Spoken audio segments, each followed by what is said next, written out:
Film की शुरुआत में हम एडन नाम के एक जवान लड़के को उसके रूम में सोते हुए देखते हैं।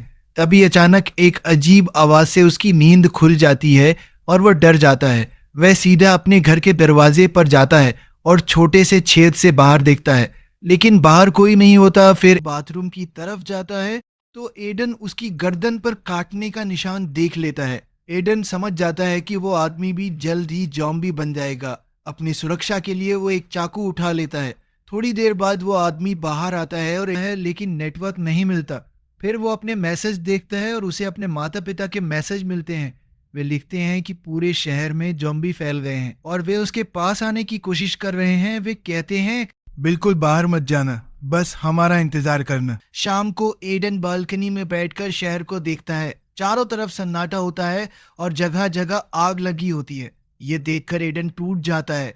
वो सोचता है कि वो अकेले कैसे जिंदा रहेगा। खुद को मजबूत रख वो शीशे पर लिखता है, पहला दिन। बाद में उसे पता चलता है कि ये ज़ॉम्बी बीमारी कई महीनों तक चल सकती है, इसलिए वो अपने घर में एक सुरक्षित जगह बना लेता है। दिन गुजरते हैं और एक हफ्ता बीत जाता है। रात में वो अपने लैपटॉप पर वीडियो बनाता है और अपने अकेलेपन के बारे में बात करता है। वो बार बार अपने माता पिता को कॉल करता है, लेकिन मोबाइल पूरी तरह बंद हो चुका होता है। समय के साथ एडन बहुत अकेला हो जाता है। खाना बचा होता है। वह थोड़ा थोड़ा खाकर दिन काटने की कोशिश करता है। शहर के बीच अकेला फंसा हुआ उसे बाहर की दुनिया की कोई खबर नहीं होती।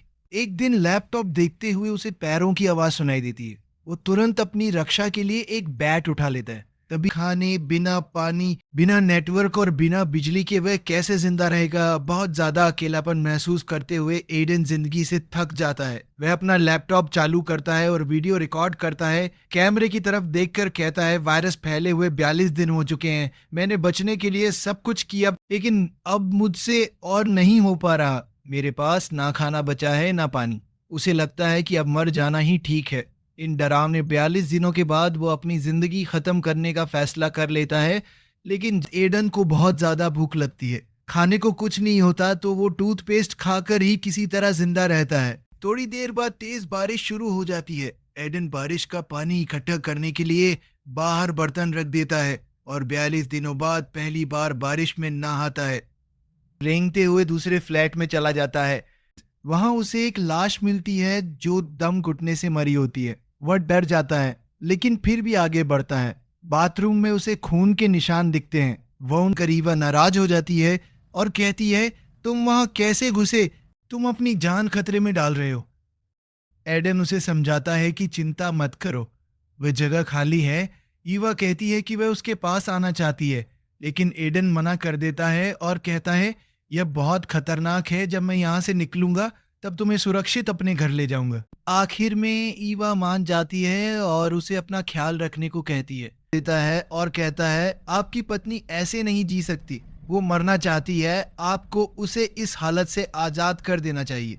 लेकिन बूढ़ा आदमी कुछ सुनने को तैयार नहीं होता। खुशी से दोनों एक दूसरे को गले लगा लेते हैं। वे तय करते हैं कि हालात ठीक होने तक वे उसी बिल्डिंग में साथ रहेंगे।